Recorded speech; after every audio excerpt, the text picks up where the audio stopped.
Today on MotoringBox, I'm getting kicked in the balls by my BA Falcon XR6 Turbo.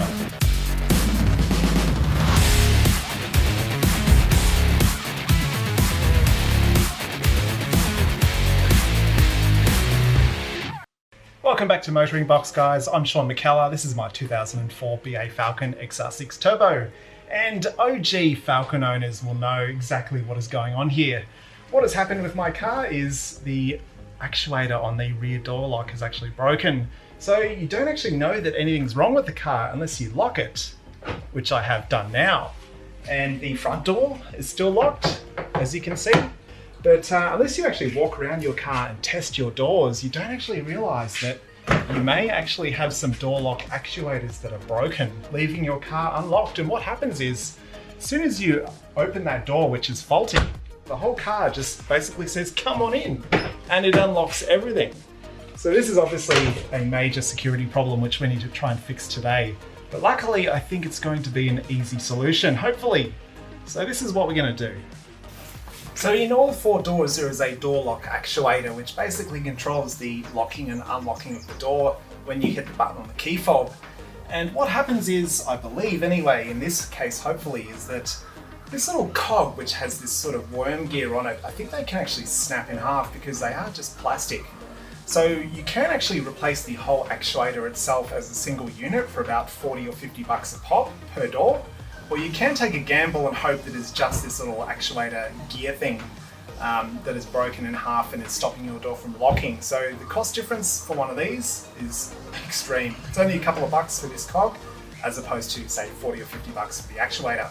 So if that is the case, we'll be able to fix this lock for just a couple of bucks. So I'll leave a link in the description below to the listing where I picked these up on eBay, very cheap. So I suppose we better get this door skin off what will be the second time since I've owned this car. Have a look at the actuator and hopefully we can get it fixed.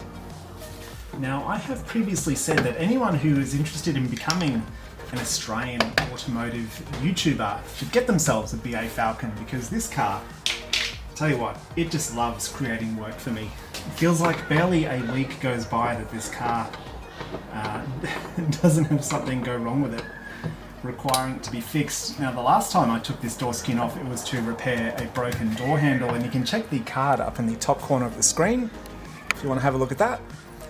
So these cards are pretty easy to remove. There's two screws here in the handle. There's one here behind a little blanking plate, and then there's just a few around the perimeter. So have a look, use your brain, use your eyes. It all makes sense.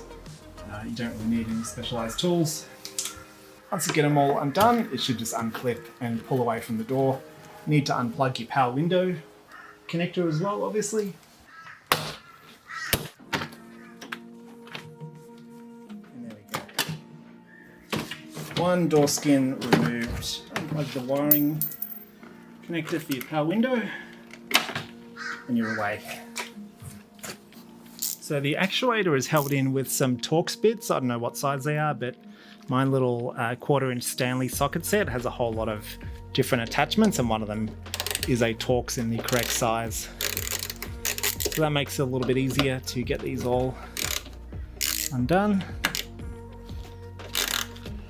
Thankfully, it's a pretty easy job to get these out. There is a little rod connected to the door handle which you need to get out, but look, I can't really film it just because of the location where it is, but it is pretty simple to get that thing undone. So we can get her out of here and have a look. Ah yes, there's the cable for the inner door handle. It's just a simple matter of pulling that out as well. There we go. And what else we got here? A little wiring connector. Should be a little clip here, hopefully. Yes, here it is. So unclip that as well. There you go. One actuator. Let's have a look at it on the bench. All right, so I don't know anything about these really. I've never taken one apart. But if this is the part we need to replace, I reckon it's probably sitting right in here, because that's the only location that looks like it matches. So we'll try and pull that apart. Looks like there's just a couple of screws on the top there, and we'll see what's inside.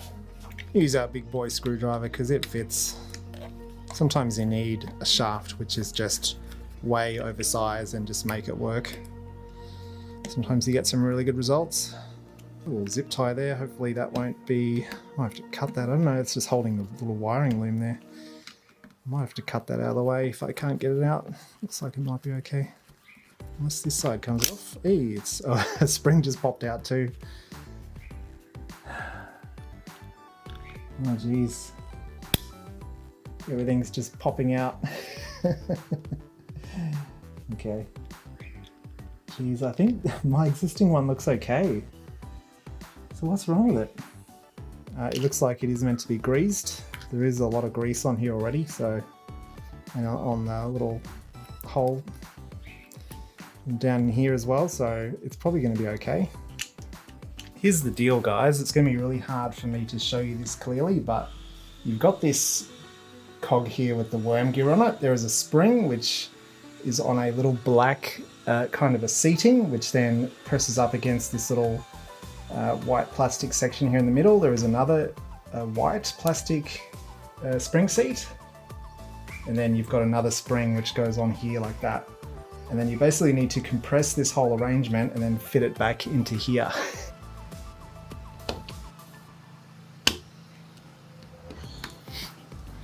Okay, that appears to be in. So here's a look at it to show you more clearly what needs to happen. It's got these two springs here on either side that are basically helping this little pin in the center return to the center.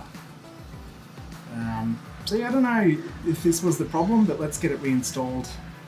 It's the only replacement part I've got for this at the moment. So we just need to keep applying pressure to that and get this whole thing back on top of it.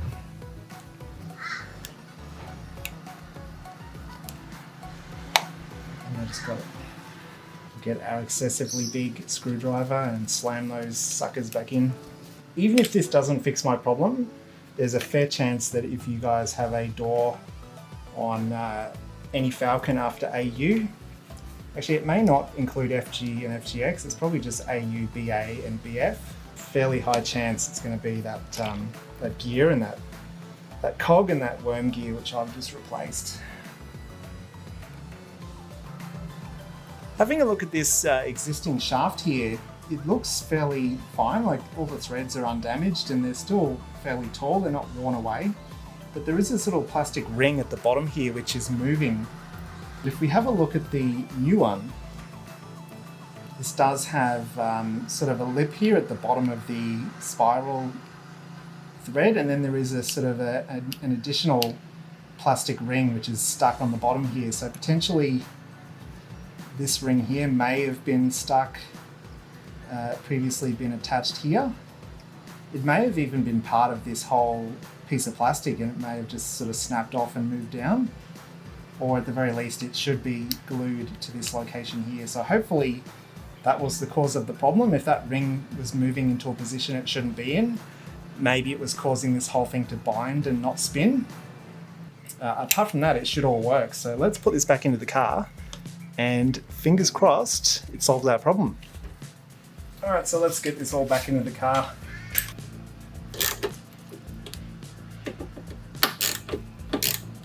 All right, so we've got to find our little electrical connector, plug him back in.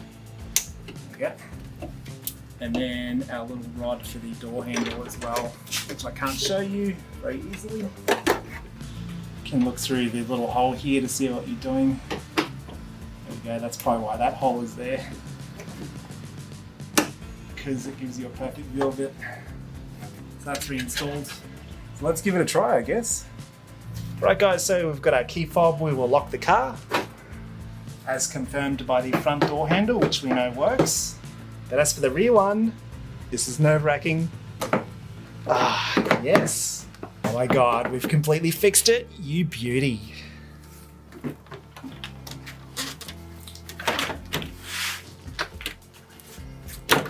Get your top clipped on first and then work your way down.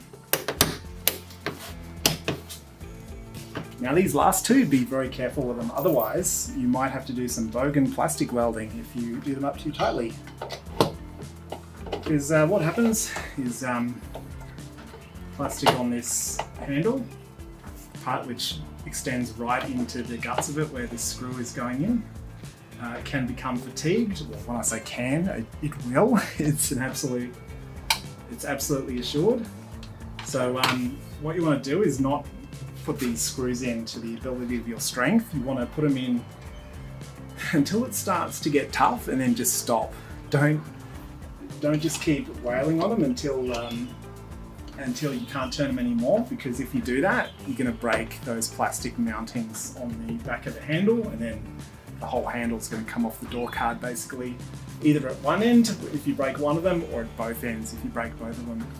So that's tight enough. I can't explain to you how tight, but basically as soon as you feel it's tight enough, just stop. Trust me, you'll thank me later.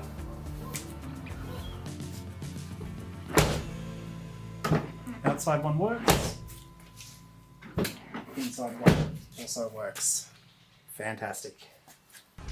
So that's it. For just a couple of bucks, you can fix any faulty locks on your BA, BF, AU Falcon as well. I don't know if it affects FG, but basically it's not the end of the world if they are faulty, because for just a couple of bucks, you can buy a new cog with the worm gear on it and whack it in. It is a little bit fiddly, but it's definitely something you can do at home if you've got a Torx bit to get the actuator off the door, screwdriver, bit of grease maybe for the shaft, which is always good.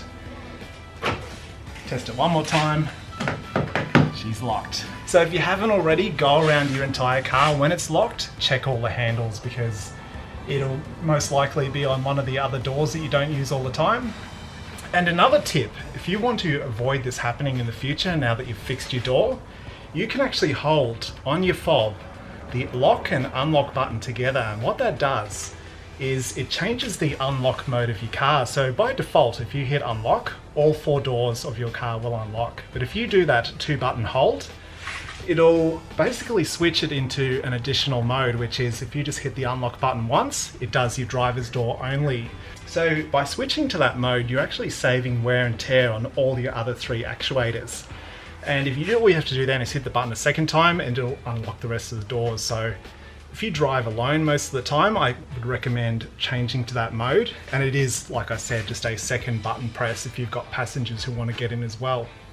So that is a really good tip for saving the life of your actuators and safety as well. If you're getting into your car at night, you are not unlocking the entire car and allowing people to jump in the other side. So that is it, guys. I hope you found this to be helpful. I'm really glad I was able to get it fixed. If you liked the video, if you found it to be educational, drop me a like. Consider subscribing, because I'm doing stuff on this car all the time. I mean, who knows what is next? So yeah, thank you very much for watching. If you want to support the channel, join the channel or jump on the Patreon. Got a lot of awesome blokes in there who are supporting me, keeping the channel running. Those guys really are legends, and they're really helping this channel to stay running, because I don't make any profit. Pretty much every dollar goes back into parts for these cars and making content for you guys. So thank you very much for watching. Hopefully, I'll see you next time.